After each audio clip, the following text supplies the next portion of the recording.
ஓம் ஸ்ரீ குருப்யோ நம. நன்றாக குரு வாழ்க, குருவே துணை.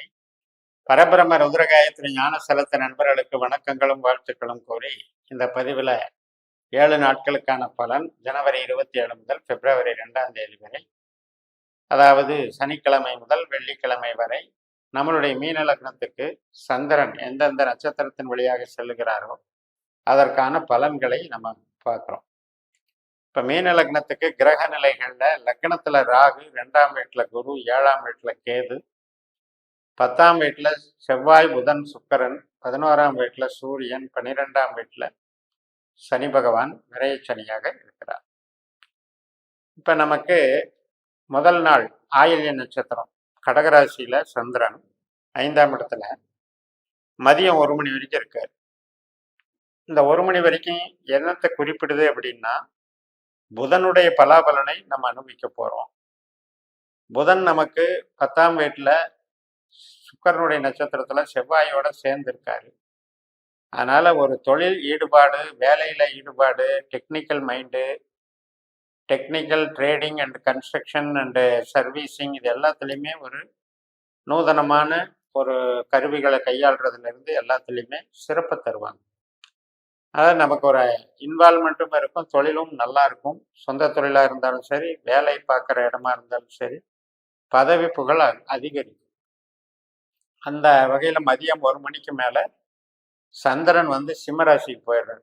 5ஆம் வீட்டில இருந்து 6ஆம் வீட்டுக்கு போயிடுறாரு.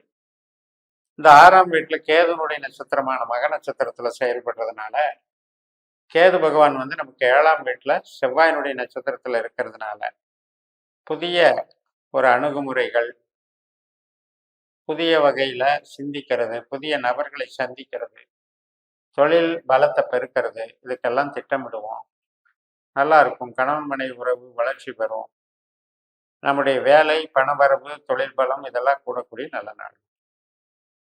இந்த ஜனவரி 28 ஞாயிற்றுக்கிழமை மதியம் 3 மணி 52 நிமிடத்திற்கு பூர நட்சத்திரம், சுக்கிரனுடைய நட்சத்திரம், சிம்ம ராசியில சந்திரன் போறார். சுக்கிரனும் நமக்கு 10ஆம் வீட்டில் கேதுனுடைய நட்சத்திரத்தில் இருக்கிறதுனால இன்னைக்கும் நம்மளுடைய எண்ணிய காரியங்கள் எல்லாம் நல்லா இருக்கும். தனநிலை நல்லா இருக்கும், மன திருப்தி இருக்கும். அதே நேரத்தில் நமக்கு 7ஆம் வீட்டில் இருக்கிற கேது மேலே சுக்கிரன், கேதுனுடைய நட்சத்திரத்தில் சுக்கிரன் போகிறதுனால 7ஆம் வீடுங்கிறது என்ன அப்படின்னா, இப்போ ஒரு போட்டி மனப்பான்மையோடு பழகிறவர்களையும் குறிக்கும், கணவன் மனைவி உறவையும் குறிக்கும். அதில் நம்ம கொஞ்சம் பற்றும் படாமல் கொஞ்சம் மீடியமாக டீல் பண்ணிக்கணும். ஜனவரி 29ஆம் தேதி முழுக்க பூர நட்சத்திரம் தான், சுக்கிரனுடைய நட்சத்திரம் தான். சாயந்தரம் 6:56க்கு மேலே தான் உத்திர நட்சத்திரம் ஆரம்பிக்குது. ஜனவரி 30ஆம் தேதி செவ்வாய்க்கிழமை உத்திர நட்சத்திரம் கன்னி ராசியில சந்திரன் போறாரு. அது சூரியனுடைய நட்சத்திரமாக அமைந்து, சூரியன் நமக்கு லாபஸ்தானத்துல சந்திரனுடைய நட்சத்திரத்துல இருக்கிறதுனால ஒரு நல்ல மன திருப்தியான ஒரு அமைப்பு. அதே மாதிரி வேலை சார்ந்த ஒரு மன திருப்தி, வேலையில நமக்கு ஈடுபாடு அதிகமாக இருக்கிறது. மற்றும் பார்ட்னர்ஸா இருக்கவங்க, அதனால பார்ட்னர்ஸ் போடணும்னு நினைக்கிறவங்க, இந்த பேச்சுவார்த்தைகள் இதுக்கெல்லாம் சாதகமாக இருக்கும். புதிய புதிய கஸ்டமர்கள், புதிய அணுகுமுறைகள் நமக்கு மன திருப்தியும் லாபத்தையும் கொடுக்கும். நல்ல நாளாக அமையும். ஜனவரி 31ஆம் தேதி புதன்கிழமை ஹஸ்தம் நட்சத்திரம், சந்திரனுடைய நட்சத்திரத்திலே போறாரு. 5ஆம் பாவ அதிபதியான சந்திரன் 7ஆம் வீட்டில் இருக்காரு. அதனால புதுசா வரன் பார்க்கறது, குழந்தை பிறப்புக்கு, வீட்டுக்கு சுபகாரியங்கள் பார்க்கறது, கோயிலுக்கு போறது வர்றது, இது மாதிரியான உறவு சார்ந்த, கம்யூனிகேஷன் சார்ந்த, கமிஷன் வகை சார்ந்த, கலைத்திறமை படைப்புகளை கொடுக்கிற அந்த மாதிரியான தொழில் வகைகளை சார்ந்து நன்மைகள் நடக்கும். மொத்தத்தில் இது மகிழ்ச்சியான நாளாக அமையும். பிப்ரவரி 1ஆம் தேதி சித்திரை நட்சத்திரம், செவ்வாய் நமக்கு சுக்கிரனுடைய நட்சத்திரத்தில் இருக்கிறதுனால இந்த நாளில் நம்ம கொஞ்சம் தொழில் ரீதியாக ஈடுபாடுகள் இருந்தாலும் கூட அந்த ஈடுபாடுகளில் பதட்டப்படாமல் போகும். ஏன்னா நமக்கு செவ்வாய் சுக்கிரன் காம்பினேஷன் வேற மாதிரி வேலை செய்யும். 8ஆம் அதிபதி நமக்கு சுக்கிரன், 2ஆம் அதிபதி செவ்வாய். 2ஆம் இடம் என்பது கையிருப்பு பணத்தை குறிக்கும். 8ஆம் இடம் என்பது நம்ம பறி கொடுக்கிற பணத்தை குறிக்கும். அப்ப இந்த கிரகம் அந்த கிரகத்தினோட தொடர்பு வச்சு 10ஆம் இடத்துல இருக்குங்கும் போது பதட்டம் இல்லாமல் அவசர முடிவுகளை எடுக்காமல் பணப்பரிவர்த்தனைகள் எல்லாம் கொஞ்சம் கரெக்டா இருந்துக்கணும். புதிய ஒப்பந்தங்கள், புதிய தொழில் முயற்சிகள்ல எச்சரிக்கையாக இருந்துக்கணும். அதே நேரத்துல தொழில் பலத்தை குறைக்காது. தொழில் பலம் ரீதியாக அது 10ஆம் இடத்தை வலு சேர்க்கும். கடைசி நாளான பிப்ரவரி 2ஆம் தேதி சுவாதி நட்சத்திரம். அப்ப என்ன ஆகுன்னா சந்திரனே 8க்கு வந்துடுறாரு. நம்ம லக்னத்திற்கு 8ஆம் இடமான துலா ராசியில சந்திரன் வரும்போது அங்க இருக்கிற சுவாதி நட்சத்திரத்துல ராகு மாதிரி செயல்படுறாரு. அப்ப இந்த நாள்ல நமக்கு கவனக்குறைவு இல்லாமையும் அலட்சிய போக்கு இல்லாமையும் கொஞ்சம் ஹெல்த்து ஃபுட்டு எடுத்துக்கிறதுல ஒரு எச்சரிக்கை உணர்வோட உடல் நலத்தை பாதுகாக்கிறதுலையும் கவனம் செலுத்தணும். பிரயாணத்துல கவனம் செலுத்தணும். வண்டி ஓட்டுறதுல கவனம் செலுத்தணும்.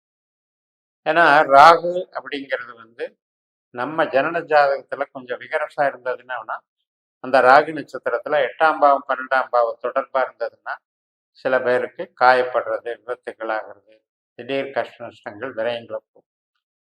இந்த ராகுவானவர் லக்னத்துல இருக்காரு. அவர் புதனுடைய நட்சத்திரத்துல இருக்காரு. புதன் 10ஆம் வீட்டுல இருக்காரு. அதனால ஒரு அந்தஸ்து தொழில் பலத்தை குறைக்க மாட்டாரு. பட் படபடப்பு அவசரத்தன்மைகள்ல வரக்கூடிய சிக்கல்களை தவிர்க்கணும். நமது மனம் புத்தி என்பது பயம் இல்லாமலும் தைரியத்துடனும் இயங்குற அளவுக்கு நம்மளை நாம நிதானத்தோட செயல்படுத்த பழகிக்கணும். இதே ராகுனுடைய நட்சத்திரத்துலதான் சனி பகவான் விரய சனியா உட்கார்ந்துருக்காரு. அப்ப தேவையில்லாத செலவுகள் பண்றதுக்கு சனியே ஒரு காரணமாயிருவார். இந்த நட்சத்திரத்தன்னைக்கு சனிங்கிறது என்ன? இப்ப நமக்கு கிட்ட வேலை பார்க்குறவங்களா இருக்கலாம், அல்லது கடன் கொடுத்தல் வாங்கல் செஞ்சவங்களா இருக்கலாம். அவங்களால வரக்கூடிய பிரச்சனை, திடீர்னு ப்ரெஷர் கொடுக்கறது, ஒரு நிர்பந்தம் பண்றது, அப்ப நம்ம கையை விட்டு பணம் போகணும், இல்லைன்னா கடனை வாங்கி கடன் கொடுக்கலான்னு நினைப்போம். இது மாதிரியான ஒரு அவஸ்தைகளுக்கு ஆளாகிறதுன்னு புரிஞ்சுக்கோங்க. ஸோ இதெல்லாம் நம்ம ஜனன ஜாதகத்துல இன்னும் டெப்தா பார்க்குற மெத்தடு நம்மளுடைய பாஸ்கர் அஸ்ட்ராலஜியில உபநட்சத்திர கான்செப்டை எடுத்து உண்மையிலேயே நமக்கு விரயம் பண்ற கிரகம் எது, நஷ்டம் பண்ற கிரகம் எது, தனலாபத்தை கொடுக்குற கிரகம் எதுன்றதெல்லாம் தெரிஞ்சுக்கிட்டு இந்த கோச்சாரங்களை, அன்றாட நட்சத்திரங்களை நாம எப்படி பயன்படுத்தலாங்கிறது தெரிஞ்சுக்கிட்டா இன்னும் ஜோதிடத்துல உங்களுக்கு கேள்விகளுக்கு பதிலை கொடுக்கும். நம்ம கொடுப்பினைகளை தீர்மானமா சொல்லி நம்மளுடைய 12 பாவத்துக்கும் பொருள் சார்ந்த பாவங்கள், உறவு சார்ந்த பாவங்கள், கஷ்ட நஷ்டம் சார்ந்த பாவங்கள், இதுக்கெல்லாம் கொடுப்பினை தெரிஞ்சுக்கிட்டா தான் நமக்கு பக்குவம் ஏற்படும். இதுதான் நம்மளுக்கு விதி அமைத்து கொடுத்துருக்கிற பாதை.